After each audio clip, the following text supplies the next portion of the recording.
కించర్ల భూపాల్ రెడ్డి గారి మీద నిన్న తిప్పర్తిలో మాట్లాడినటువంటి మండల నాయకులకు మేము ఒకటే కోరుతున్నాం.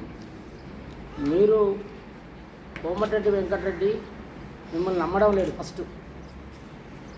ఎందుకంటే రేపు ఎంపీటీసీ ఎన్నికల్లో సర్పంచ్ ఎన్నికల్లో మేము తాయిలాలు తీసుకొని పార్టీ మారినాం, మాకు టికెట్ ఇస్తాడో ఏడనట్టు అభద్రతా భావంతో మమ్మల్ని తిడితేనన్నా మీకు పదవులు వస్తాయి, మిమ్మల్ని నమ్ముతున్నటువంటి ఒక దుర్బుద్ధితోటి భూపాల్ రెడ్డి గారి మీద మీరు ఆరోపణలు చేస్తూ ఉన్నారు.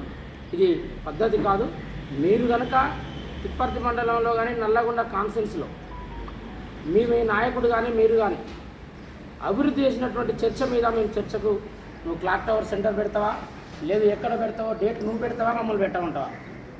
నువ్వు పెట్టిన ప్లేస్కి మేము వస్తాం. మేము ఇచ్చిన డేట్ కన్నా వచ్చినందుకు మీకు దమ్ముంటే మీ నాయకులతో మాట్లాడి మా సవాల్ని స్వీకరించాలని ఈ సందర్భంగా వారికి హెచ్చరిక చేస్తా ఉన్నాం.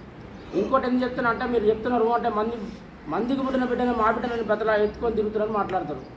99లో నంద్యాల నరసింహారెడ్డి గారు ఓడిపోయిన తర్వాత, నువ్వు గెలిచిన తర్వాత నరసింహారెడ్డి గవర్నమెంట్ హాస్పిటల్ని 100 పడకల హాస్పిటల్ చేసింది నంద్యాల నరసింహారెడ్డి. దాన్ని ఓపెన్ చేసి నువ్వేగా మంది బిడ్డను ఎత్తుకుంది. మేము ఎత్తుకున్నావా, నువ్వు ఎత్తుకున్నావా?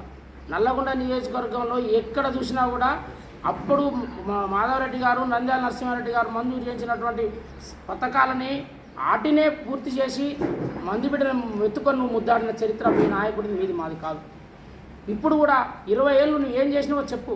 20 సంవత్సరాల కాలంలో ఒక్కనాడు కూడా ఎస్ఎల్విసి ద్వారా ఉదయ సముద్రాన్ని 1.5 టీఎంసీ నింపి నువ్వు పూర్తి స్థాయిలో అన్ని గ్రామాల్లో చెరువులకు నింపడానికి నువ్వు ప్రయత్నం చేసినావా? చివరి చెరువులకు నీళ్లు పోవడానికి ఎన్నడన్నా నువ్వు కృషి చేసినావా? ఉంటే మీరు ఆధారాలతో బయటికి రాలి. మేము చెప్పడానికి సిద్ధంగా ఉన్నాం. ఇరిగేషన్ అధికారులు కానీ, ఆ గ్రామాల్లో ఉన్నటువంటి ప్రజలు కానీ, మేము వచ్చినాకనే నీళ్ళు వచ్చినటువంటి విషయాన్ని స్పష్టంగా చెప్పడానికి ప్రజలు సిద్ధపడతా ఉన్నాం. D30